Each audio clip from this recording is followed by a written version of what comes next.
नमस्कार, अग्निपथ देख रहे हैं आप और मैं हूं आपके साथ राखी। मध्य प्रदेश में यूसीसी लागू करने की लगभग पूरी तैयारी है, लेकिन इसको लेकर सरकार और विपक्ष आमने सामने रहे हैं। खास तौर पर मुस्लिम कांग्रेस नेता इस कानून का लगातार विरोध कर रहे हैं और इसी क्रम में मुस्लिम कांग्रेस विधायक आरिफ मसूद ने मध्य प्रदेश में समान नागरिक संहिता यानी यूसीसी बिल आर्टिकल 25 और 29 का विरोध शुरू कर दिया है। कांग्रेस विधायक ने इसको लेकर प्रदेश में आंदोलन की तैयारी शुरू कर दी है। कांग्रेस विधायक आरिफ मसूद ने ऐलान किया है कि यूसीसी के खिलाफ चरणबद्ध आंदोलन होगा, क्योंकि यूसीसी से मुस्लिम वर्ग के अधिकार प्रभावित हो रहे हैं, जिसे लेकर सभी मुस्लिम संगठनों के साथ सामाजिक संगठनों को भी आंदोलन से जोड़ा जाएगा। विधायक आरिफ मसूद ने बताया कि आगामी 16 से 20 अगस्त तक प्रदेश के सभी जिलों में राज्यपाल और राष्ट्रपति के नाम कलेक्टर को ज्ञापन सौंपे जाएंगे। इसके लिए हर जिले में 21 महिलाओं का प्रतिनिधि मंडल कलेक्टर से मुलाकात करेगा और ज्ञापन सौंपेगा।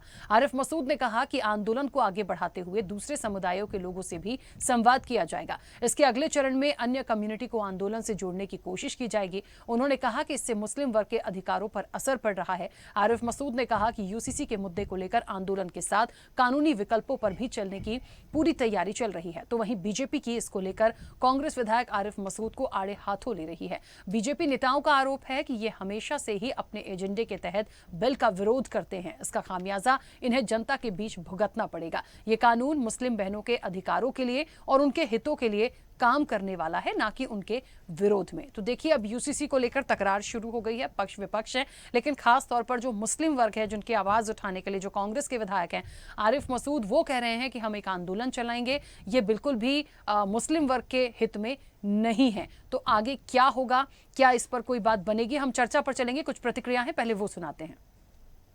मध्य प्रदेश सरकार ने एक ऐसा बिल पास किया जो कि सिर्फ मुसलमानों का ही नहीं, सभी तरह से कॉन्स्टिट्यूशन का मजाक उड़ाता है।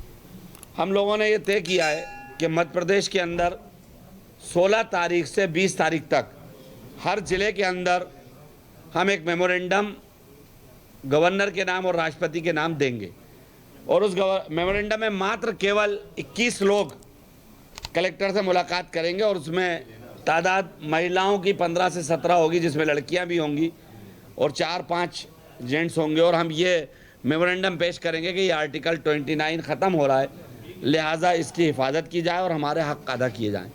देखिए, कांग्रेस सदैव सद्कार्यों का विरोध करती है। जो समान नागरिक संहिता भारतीय जनता पार्टी का और हमारा जनसंघ विकास स्वतंत्रता के पश्चात से पहले दिन से ही हमारा ये संकल्प था, कांग्रेस पार्टी आज उसका विरोध कर रही है। यशस्वी मुख्यमंत्री डॉक्टर मोहन यादव जी ने यह कानून मध्य प्रदेश में लागू किया, वह साधुवाद के पात्र हैं और लगभग 3.5 करोड़ से ज्यादा लोगों से पूछा गया और उसमें 10 लाख से ज्यादा रिटर्न में सुझाव आए और जो कमेटी बनी उसमें वरिष्ठ न्यायाधीश और सभी सदस्य उसमें रहे। उन्होंने उस पर पूरे मध्य प्रदेश में भ्रमण किया, सबसे संवाद किया, उसके बाद वो कानून बनाए। मुझे लगता है कांग्रेस पार्टी जिस प्रकार से 3 तलाक का विरोध करती थी, जिसमें कि माताएं बहनें जो हमारे मुस्लिम समाज से आती हैं उनको 3 तलाक और हलाला जैसी कुप्रथाओं से उनको मुक्ति मिली है, वही कांग्रेस पार्टी आज यूसीसी का विरोध कर रही है। निसंदेह यह भी मध्य प्रदेश की जनता जानती है। मध्य प्रदेश की भगवान रूपी जनता कांग्रेस को सबक सिखाएगी, समय समय पर इस बातें सिखाएगी कि कांग्रेस पार्टी विरोधी है, चाहे वो मुस्लिम माताओं बहनों के अधिकारों की विरोधी है। और इस यूसीसी से समान नागरिक संहिता आएगी, लैंगिक समानता भी आएगी, माताओं बहनों का और पुरुषों का सभी का एक जैसा सामाजिक न्याय प्राप्त होगा। मध्य प्रदेश में चाहे कोई भी धर्म हो, समाज हो, समुदाय हो, सबको इसका बढ़ चढ़कर समर्थन मिला है। अब कांग्रेस की तो आदत है भ्रम फैलाने की, तो कांग्रेस उस मुहिम पर निकल गई है। कांग्रेस को ये भी बताना चाहिए कि ये जो भ्रम फैलाने की मुहिम है, क्या ये वापस से मुस्लिम समाज की महिलाओं को उनके हकों से वंचित करने का प्रयास है, या कांग्रेस हलाला और बहुविवाह जैसी प्रथाओं के समर्थन में खड़ी होना चाहती है? ये कांग्रेसियों को जरूर स्पष्ट करना चाहिए।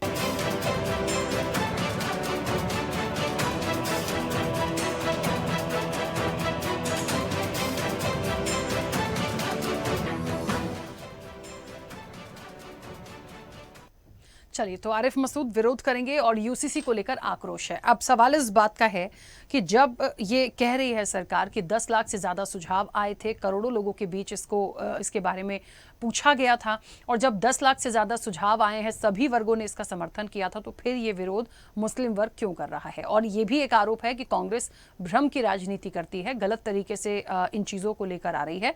तो अब सही कौन है, गलत कौन है, किसके अधिकारों का असल में हनन हो रहा है? और जब सुझाव आमंत्रित किए गए थे तो सभी वर्गों ने यदि अपनी राय रखी है, उस पर सरकार बढ़ी है, तो फिर ये सवाल खड़े करने के पीछे वाकई कोई राजनीति है या असल में किस तरीके का हनन हो रहा है? इन सारी चीजों पर भी जाने की जरूरत है। हम चर्चा पर चलेंगे। मेहमान जुड़े हैं, सबसे पहले आपका परिचय करा दें। भारतीय जनता पार्टी से हमारे साथ निशांत बिसेन है। निशांत जी, बहुत स्वागत चर्चा में जुड़ने के लिए। कांग्रेस का पक्ष रखेंगे बृजभूषण नाथ जी, आपका भी बहुत स्वागत है। वरिष्ठ पत्रकार हैं डॉक्टर भूपेंद्र सुल्लेरे। भूपेंद्र जी, आपका भी बहुत स्वागत है। चर्चा की शुरुआत मैं बृजभूषण जी आपसे ही करूंगी, क्योंकि विरोध आपकी तरफ से, आपकी पार्टी की तरफ से आया है, और जितनी बातें भारतीय जनता पार्टी ने रखी कि जब सभी वर्गों का समर्थन था, इतने लाखों की तादाद में सुझाव आए, तो फिर ये क्यों भ्रम की राजनीति कांग्रेस कर रही है? हालांकि लगभग कैबिनेट से तमाम जगह से ये बिल हो चुका है और एक अंतिम कानून का रूप लेना बाकी है, राज्यपाल तक पहुंचाया गया है, सारी चीजें हो चुकी हैं, फिर ये विरोध करना कहाँ तक सही है? मुख्य रूप से परेशानी क्या है? राकेश जी, पहले तो मैं आपको संशोधन कर दूं इस बात पे कि आरिफ मसूद जी जनप्रतिनिधि हैं, कांग्रेस पार्टी के हैं, लेकिन ये जरूरी नहीं है कि ये पूरा कांग्रेस का मत हो। ये बार बार भारतीय जनता पार्टी किसी धर्म के मामले में डायरेक्ट कांग्रेस पार्टी को टारगेट करती है, जो सर्वथा गलत है। आरिफ मसूद जी का अधिकार है इस भारत के संविधान पे, यहाँ के नागरिक हैं, और जो मुसलमान हैं, जो भारतीय जनता पार्टी और आरएसएस के लोग जो डायरेक्ट मुसलमानों को टारगेट करते हैं, ये उनका अधिकार है कि हम संविधान के तहत अपनी बातें राष्ट्रपति के सामने, राज्यपाल जी के सामने प्रस्तुत करें। और मुस्लिम संप्रदाय में अगर कोई आरिफ मसूद जी के पास जा रहा है तो निश्चित तौर पे आरिफ मसूद जी मुसलमानों के नेता हैं, तो उनके पास जाएंगे। और अगर 10 लाख लोग हैं तो मैं बता दूं कि जितनी आबादी है, पूरी आबादी भारतीय जनता पार्टी के मुसलमान समर्थन में नहीं होंगे। ये बात और पूछना चाहता हूं प्रवक्ता जी से, भारतीय जनता पार्टी के वरिष्ठ लोग बैठे हैं, कि ये बता दें कि समान आचार संहिता जो लाना चाहते हैं, यूसीसी जो ला रहे हैं आप, क्या सभी धर्म के लोगों को इसमें समाहित कर लिया है आपने, कि कोई एक ऐसा वर्ग है जो छूट गया है? अगर वो छूट गया है तो इसकी मंशा बता दें कि वो छोड़ा क्यों है आपने, किस कारण से छोड़ दिया आपने। और आर्टिकल जो है 25 और 29 जो संविधान जो अधिकार देता है हर नागरिक को स्वतंत्रता का, संस्कृति का, अपने धर्म का, अपनी शैक्षणिक योग्यता का और अपनी संस्कृति का, क्या किसी एक समुदाय पे ठेस पहुंचाने के लिए ये जानबूझ के ऐसा किया जा रहा है कि हम केवल हिंदुओं को इकट्ठा करने के लिए मुसलमानों को टारगेट करते रहे और हिंदू एक होते रहेंगे? लेकिन ये याद रखना चाहिए भारतीय जनता पार्टी को कि जो पूरे देश में छात्र लोग जो आंदोलन कर रहे हैं वो ज़्यादातर हिंदू हैं, मुसलमान उसमें कम हैं। तो विरोध तो आपका पूरे देश में हो रहा है, नरेंद्र मोदी जी का भी हो रहा है, योगी आदित्यनाथ जी का भी हो रहा है, और जहाँ जहाँ पेपर लीक हो रहे हैं उस विषय में सबसे ज़्यादा विरोध करने वाले इस भारत में हिंदू लोग हैं, जो भारतीय जनता पार्टी के नेताओं का विरोध कर रहे हैं। और ये व्यक्तिगत राय है अभी फिलहाल आरिफ मसूद जी की। अभी मध्य प्रदेश कांग्रेस कमेटी ने इसका वक्तव्य जारी नहीं किया है, और अगर मध्य प्रदेश कांग्रेस कमेटी में जीतू पटवारी जी, उमंग सिंगार जी, सब लोग बैठ के मध्य प्रदेश कांग्रेस कमेटी के ऑफिस में ये वक्तव्य देते तो हमें समझ में आता है कि ये कांग्रेस का वक्तव्य है। तो भारतीय जनता पार्टी पहले ये बात बोलना बंद करे कि कांग्रेस का वक्तव्य है, ये कांग्रेस का नहीं है, ये आरिफ मसूद जी का पर्सनल है। और आरिफ मसूद जी मुसलमानों के देश के नागरिक हैं, यहाँ के नेता हैं, और मुसलमान लोग अगर वहां पे अपनी मांग के लिए आरिफ मसूद जी के पास जा रहे हैं तो क्या गलत कर रहे हैं? क्या ब्राह्मण नेता अपने ब्राह्मणों को संरक्षण नहीं करता? क्या आदिवासी नेता अपने आदिवासियों का संरक्षण नहीं करता? क्या आपकी पार्टी आदिवासी नेता को लाके चुनाव में आदिवासी वोट इकट्ठा करने की रणनीति नहीं बनाते? तो अगर आरिफ मसूद जी के पास महिलाएं, मुस्लिम पुरुष जा रहे हैं तो इसमें भारत के संविधान में कतई गलती है। और आरिफ मसूद जी अगर बोल रहे हैं कि आर्टिकल 25 और 29 का हम जाके संरक्षण मांगेंगे और उसको विरोध करेंगे। राज्यपाल जी के सामने कहा उन्होंने, ये उन्होंने नहीं कह दिया कि हम भारतीय जनता पार्टी के कार्यालय में आके हम मुसलमानों को घेरवा देंगे, मुसलमानों से भारतीय जनता पार्टी कार्यालय कराएंगे, ऐसे शब्द नहीं उपयोग किए। वो भी नागरिक है और उन्हें अधिकार है कानून के तहत जाने का। और अभी ये बिल विधानसभा में पास हो, राज्यपाल जी के पास पेंडिंग है, राज्यपाल जी के पास से राष्ट्रपति भवन जाएगा। इसमें काफी टाइम लगना है। जब टाइम लगेगा, जब ये होगा, तो सबको अपनी बात रखने का अधिकार है संविधान के तहत, चाहे वो आरिफ मसूद जी हो, चाहे आदिवासी नेता हो, चाहे ब्राह्मण नेता हो, चाहे ठाकुर नेता हो, चाहे दलित नेता हो, सबको अधिकार है। तो इसमें किसी को भी ये बोलने की जरूरत नहीं है कि कांग्रेस का व्यक्तित्व है। इसको संशोधन कर ले पहले और ये बोले कि हाँ, एक मुसलमान नेता मुसलमानों के संरक्षण के लिए प्रदेश में आगे आ रहा, तो आएगा और आना चाहिए। क्या मध्य प्रदेश में ब्राह्मण नेता ब्राह्मणों के संरक्षण में आगे नहीं आता? आते हैं। आप लोग संरक्षण देते हैं उसको, आप लोग आदिवासी के संरक्षण में बात करते हैं, दलित के लिए बात करते हैं। तो अगर आरिफ मसूद जी मुसलमानों के लिए संरक्षण की बात कर रहे हैं, मुसलमानों हक की लड़ाई लड़ने के लिए बहुत बात कर रहे हैं, तो इसमें गलत कतई नहीं है। और ये संविधान, भीमराव अंबेडकर का संविधान हम सबको अधिकार देता है स्वतंत्रता का, अपनी बात रखने का, अपनी बात बोलने का। ठीक है बृजभूषण नाथ जी। निशांत जी मुझे सुन पा रहे हैं? बिल्कुल बिल्कुल। निशांत जी, अभी मुझे एक बात तो जो समझ में आ रही है वो ये है कि आरिफ मसूद क्योंकि एक मुस्लिम नेता भी हैं, कांग्रेस के विधायक भी हैं, ठीक है, दोनों मत हैं। कांग्रेस के लिए इसलिए नाम आया क्योंकि कांग्रेस के विधायक है और मुस्लिम लीडर हैं। अब यदि वो मुस्लिम वर्ग की आवाज उठा रहे हैं या बात कर रहे हैं तो पूरी की पूरी कांग्रेस पर सवाल ना उठा जाए, ये एक बृजभूषण नाथ जी ने एक मत रखा। दूसरी चीज, जहां तक भ्रम फैलाने की राजनीति की बात हो रही है या यदि कहीं कोई संशोधन की बात है कि भाई किसी भी तरह से यदि मुस्लिम वर्ग का कोई इस पे हनन हो रहा है या उनके अधिकारों का हनन हो रहा है, तो उन सारी चीजों की बात को वो रखें। पर सवाल इस बात का है कि ये सारी चीजें अभी क्यों आ रही हैं? जब सुझाव लिए गए, तमाम बातें कहेंगे, या तो सरकार यदि इस तरह की कोई बात आ रही है तो मुस्लिम वर्ग या मुस्लिम संगठन है उनसे बात कर लें। इस तरह से विरोध करके एक प्रोपेगेंडा करना या पब्लिक डोमेन में देखिए अच्छा मैसेज तो नहीं जाता, चाहे कांग्रेस रखे या बीजेपी रखे या कोई भी रखे। यूसीसी को लेकर वो स्थिति ना एक पिन हमेशा बनी रहेगी कि क्यों ये सारी चीजें हैं। तो या तो बात कर लें उन संगठनों से, नहीं करना है तो क्या पूरी कांग्रेस पर वो कह रहे हैं आप सवाल मत उठाइए, तो फिर समाधान कैसे निकले? राखी जी, बड़ा गंभीर विषय है और ये बड़ा दुर्भाग्यपूर्ण है कि कांग्रेस, जो कि हमेशा संविधान की बात करती है, संविधान की किताब हाथ में लेकर जनता के बीच वोट मांगने जाती है, उसी संविधान की भावना का वो सम्मान नहीं करती दिख रही है। इसी संविधान के अनुच्छेद 44 में यह हवाला दिया गया है कि इस देश में समान नागरिक संहिता लागू होना चाहिए। ये भावना हमेशा से रही है और भारतीय जनता पार्टी भी इसी विचार के साथ हमेशा आगे बढ़ती रही है। हमारी प्रतिबद्धता हमेशा इसको लेकर रही। यही वजह है कि मध्य प्रदेश में 21 जुलाई को समान नागरिक संहिता अधिनियम लागू किया गया। हम बहुत गौरवशाली मानते हैं अपने आप को, जो समाज के सभी वर्गों के लिए, समाज चाहे वो महिला हो, चाहे पुरुष हो, चाहे उत्तराधिकार के विषय हो, चाहे विवाह पंजीकरण के विषय हो, बहुविवाह पर रोक के विषय हो, इस पर हमने एक ऐसा कदम उठाया है जो सभी वर्गों को न्याय दिलाएगा। हमें इस बात का गर्व है। बड़ी खूबसूरती के साथ ब्रजभूषण जी ने यह कह दिया कि आरिफ मसूद जी की बातों को गंभीरता से न लिया जाए। बहुत धन्यवाद आपका। हम इस बात को आगे से ध्यान में रखेंगे कि उनकी बातों को बहुत गंभीरता से नहीं लिया जाना चाहिए और आप भी बहुत तवज्जो नहीं देते हैं, ये आपके आख्यान से मैं समझ पाया है। हमारी प्रतिबद्धता समान नागरिक संहिता को लेकर हमेशा से रही है, लेकिन ये उनका विरोध या उनका पक्ष तब क्यों नहीं सामने आया जब सर्वदलीय बैठक बुलाई गई? तब क्यों कांग्रेस के साथी उस बैठक से नदारद रहे?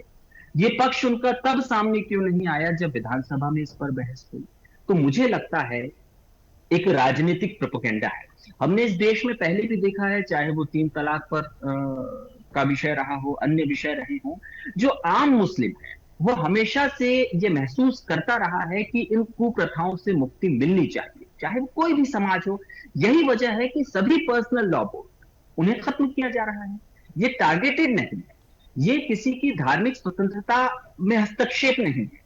मैंने आपके चैनल पर, अन्य चैनलों पर भी पहले कहा है कि इसमें भला किस व्यक्ति को ऐतराज हो सकता है अगर किसी की बेटी है, किसी का बेटा है, उन्हें अगर उत्तराधिकार में समान अधिकार दिया जा रहा है, यूसीसी के माध्यम से ये कानून बन रहा है, तो इसमें आपको किस बात की तकलीफ है? इस बात में आपको क्या तकलीफ है कि एक व्यक्ति एक शादी कर रहा है और एक व्यक्ति 4 शादी कर रहा है? ये इस देश में अब नहीं चलेगा। चाहे राम हो, चाहे रहीम हो, चाहे रॉबिन हो, चाहे अन्य कोई व्यक्ति हो, सबके लिए कानून समान है। इस बात को समझने की आवश्यकता है और एक विकसित समाज इसी तरफ आगे बढ़ रहा है। चाहे गुजरात रहा हो, उत्तराखंड रहा हो, उसके बाद अब मध्य प्रदेश इस पंक्ति में खड़े हुए हैं। डॉक्टर मोहन यादव जी की इच्छा शक्ति वाली सरकार ने ये कर दिखाया है, तो सभी को मिलकर स्वागत करना चाहिए। ये हो सकता है कि आरिफ मसूद जी राजनीति करने की एक राह तलाश रहे हो, तो इसके लिए वो इस तरह का अगर कोई प्रोपेगेंडा करना चाह रहे हैं तो वो करें, वो इसके लिए स्वतंत्र है। लेकिन मध्य प्रदेश की जनता ने इसे खुले मन से स्वीकार किया है। 10 लाख से ज्यादा सुझाव आए, एक समिति बनी, सभी वर्गों से विमर्श किया गया, जिला स्तर पर किया गया, संभाग स्तर पर किया गया, राज्य स्तरीय समिति बनी। उसके बाद ये कानून ऐसा तो नहीं हुआ कि अचानक रातों रात किसी के को सपना आया हो, ख्याल आया हो, विचार आया हो कि चलो भाई आज समान नागरिक संहिता लागू करते हैं। एक लंबी प्रक्रिया से ये होकर गुजरा है और मुझे लगता है इसका सम्मान करना चाहिए। और कांग्रेस की अस्वीकृति क्यों बढ़ी है, कांग्रेस को आप गंभीरता से क्यों नहीं लाते? इसी तरह के कृत्यों की वजह से नहीं लाते।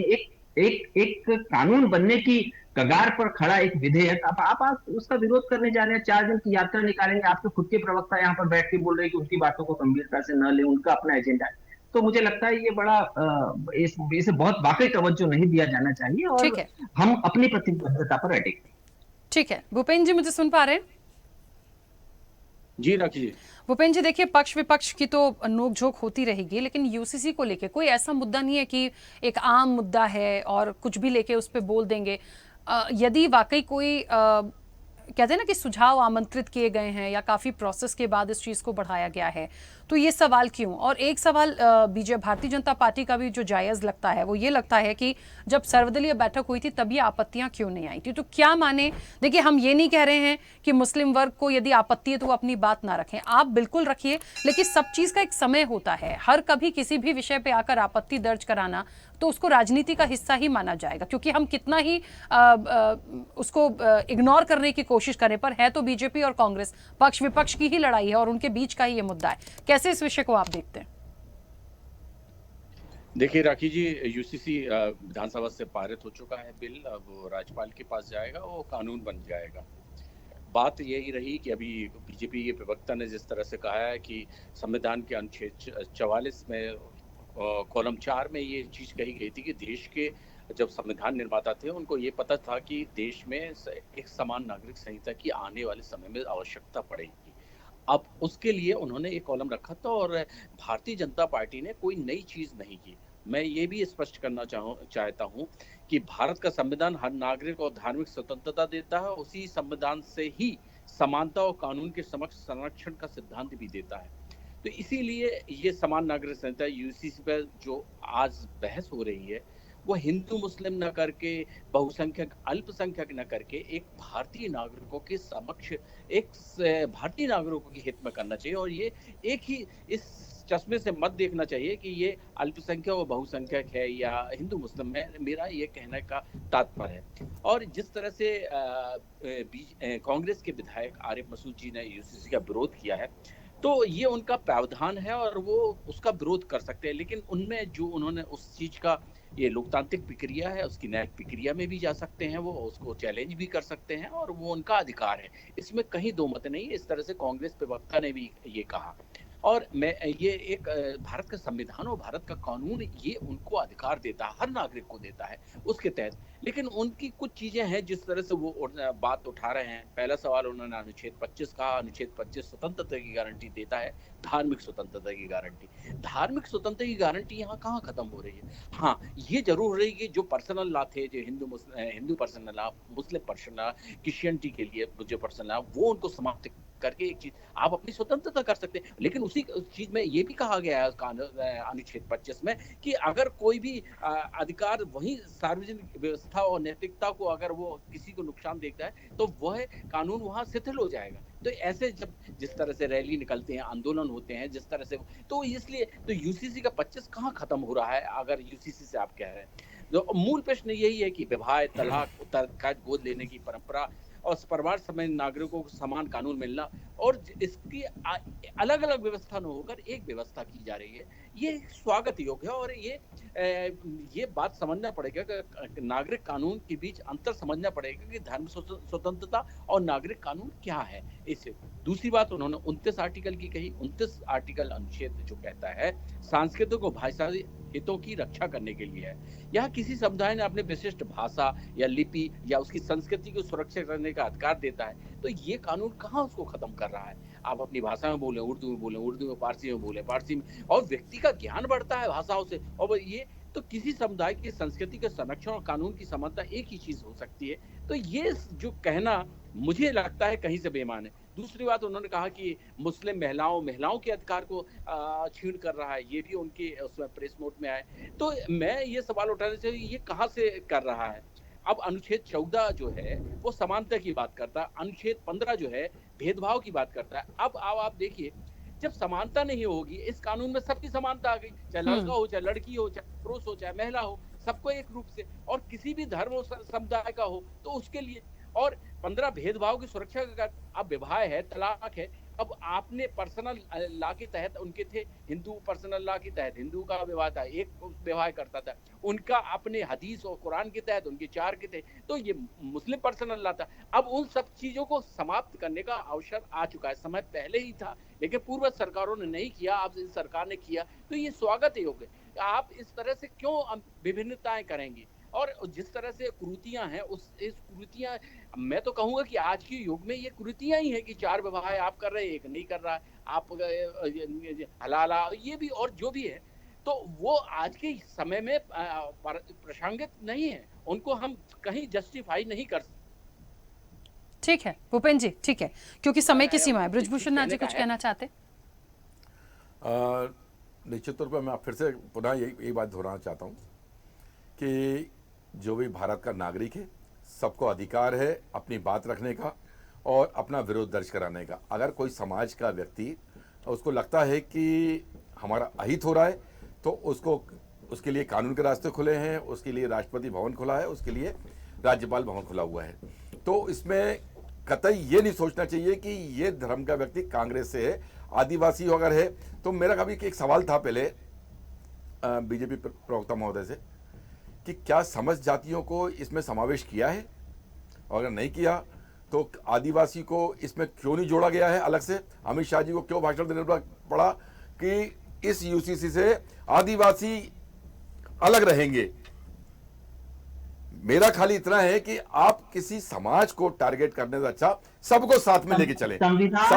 संविधान में आप आर्टिकल, आपके मेरे पास भाषण है अमित शाह जी के भाषण है मेरे पास, जो खुलेआम ये कह रहे हैं कि इस वाले मामले में यूसीसी में हम लोग, अरे मेरी सुन लीजिए पहले आप, इसमें अमित शाह जी ने कहा है भाषण देके ये अलग रहेंगे, बाकी सब जुड़ जाएंगे। हाँ, इसमें सिख जुड़ जाएंगे। ब्रजभूषण नाथ जी, वो इसलिए है क्योंकि संविधान में ये है कि आदिवासियों की जो रीति है, रिवाज है, परंपराएं हैं, उन सारी चीजों को अलग से ही एक अलग रखा गया है, स्थान है उनका, इसलिए उनको शामिल नहीं किया गया है। तो मेरा खाली बीजेपी से एक ही निवेदन है कि आप सब जाति को समान भाव से देख के चलें। हिंदू मुसलमान करेंगे तो आज नहीं कल प्रदेश का भी नुकसान होगा, आपका भी नुकसान होगा और हमारा भी होने वाला है। ठीक है, एक सेकंड। हाँ, निशान जी कुछ कह रहे हैं, बोलिए। हाँ भूपेंद्र जी, एक सेकंड। बहुत संक्षिप्त में इसका जवाब दे दूं ब्रजभूषण जी को। ब्रजभूषण जी, यही विडंबना है कि जब विमर्श चल रहा था तब लोग आप उसका हिस्सा नहीं बने। संविधान की 5वीं और 6ठी अनुसूची आदिवासियों को उनके हितों के संरक्षण के लिए, चूंकि उनकी पद्धति अलग है, उनकी पूजा की पद्धतियां अलग है, उनकी मान्यताओं की पद्धतियां अलग है, उन्हें ये परमिशन देती हैं कि वो अपने तौर तरीकों को अलग तरीके से रखें। आप बात को समझ ही नहीं रहे हैं, आप राजनीतिक चश्मे से देख रहे हैं। तमाम पर्सनल लॉ बोर्ड जो है उन्हें यहाँ पर खत्म किया जा रहा है। आज से 200 साल पहले सती प्रथा थी, क्या आज वो सती प्रथा आज के दौर में प्रासंगिक है? नहीं है। इसी तरह ऐसी बहुत सी रूढ़ियां हैं, ऐसी बहुत सी कुरीतियां हैं जिन्हें समय के साथ खत्म करने की आवश्यकता है। ठीक है, यही हमारी सरकार ने किया है, इसलिए कड़े और बड़े फैसले लिए जा रहे हैं। ठीक है। हाँ भूपेंद्र जी कुछ कह रहे हैं, जल्दी से बोलिएगा। देखिए, संविधान की अनुसूची 5वीं में मध्य प्रदेश और अन्य राज्यों को दिया गया है जो ट्राइबल बेस के राज्य हैं, और अनुसूची 6 में मिजोरम, असम को दिया गया। इसी तरह यूसीसी असम में लागू हुई, वहां पे भी ट्राइबल को छोड़ा गया है। अब ये संविधान जब बना था तो उसमें अनुसूची में ये प्रावधान रखे गए थे कि जो अपने नॉर्थ ईस्ट के राज्य हैं, जो आदिवासी क्षेत्र हैं, और जो अपने मध्य भारत के जो राज्य हैं वो आदिवासी हैं, तो इस तरह से इनके डिवीजन किए गए। तो इसीलिए वहां असम में भी यूसीसी लागू किया, तो वहां पे भी उनको एसटी समुदाय को छोड़ा गया है, और इसी तरह मध्य प्रदेश के अनुसूची 5 के तहत छोड़ा गया है, और अनुसूची 6 के तहत और संविधान की असम को छोड़ा गया। तो ये कारण है, और उसको, इस सब कारणों को आप नहीं भी माने तो आप स्वतंत्र हैं, अपनी अभिव्यक्ति को कोर्ट में ले जा सकते हैं और सब जगह आप कर सकते हैं, बिल्कुल स्वतंत्र हैं। बिल्कुल सही बात है कांग्रेस के प्रवक्ता ने जो कही, और उसको बाय में उसको न्याय मिल सकता है। बिल्कुल ठीक है जी। चलिए, खैर अब एक आंदोलन की बात निकाली है आरिफ मसूद ने, और मुस्लिम नेता भी हैं, मुस्लिम के हित की बात को लेके यदि वो बढ़ रहे हैं तो वो बढ़ सकते हैं। उस पर क्या एक आने वाले समय में तस्वीरें होंगी वो तो खैर आने वाले वक्त की बात है। फिलहाल समय हो गया। आप सभी मेहमानों का बहुत शुक्रिया इस चर्चा में जुड़ने के लिए। यूसीसी जब से शुरू हुआ, जब से चर्चा शुरू हुई, तब से कोई ना कोई पॉइंट हमेशा आया ही है, लेकिन फिलहाल विधानसभा से निकला, राज्यपाल तक पहुंचा है, आगे जाके कानून भी बन जाएगा, अभी पेंडिंग है, ठीक है। लेकिन जो एक पॉइंट यदि मुस्लिम पक्ष की तरफ से उठाया गया है, यदि वाकई असल में उनको लगता है कि कहीं उनके लिए ये गलत हो रहा है, कोई चीजें हैं, तो वो आंदोलन करेंगे, उनका अधिकार है, आंदोलन करिए, बात रखिए, क्या उसमें हो सकता है वो पॉइंट रखिए, उसके बाद क्या तस्वीरें बनेगी तब हम देखेंगे। लेकिन फिलहाल जो सुझावों के आधार पर इस चीज को बढ़ाया गया है, वहां तो सबने अपनी सहमति बताई ही है। चर्चा में इतना ही। बने रहिए स्वदेश न्यूज के साथ। सबसे पहले देश। ऐसे ही वीडियोस के लिए लाइक करें, शेयर करें, फॉलो करें, YouTube पर जाकर सब्सक्राइब कर बेल आइकन दबाना ना भूलें, और ताजा अपडेट्स के लिए स्वदेशलाइव.com पर जरूर जाएं।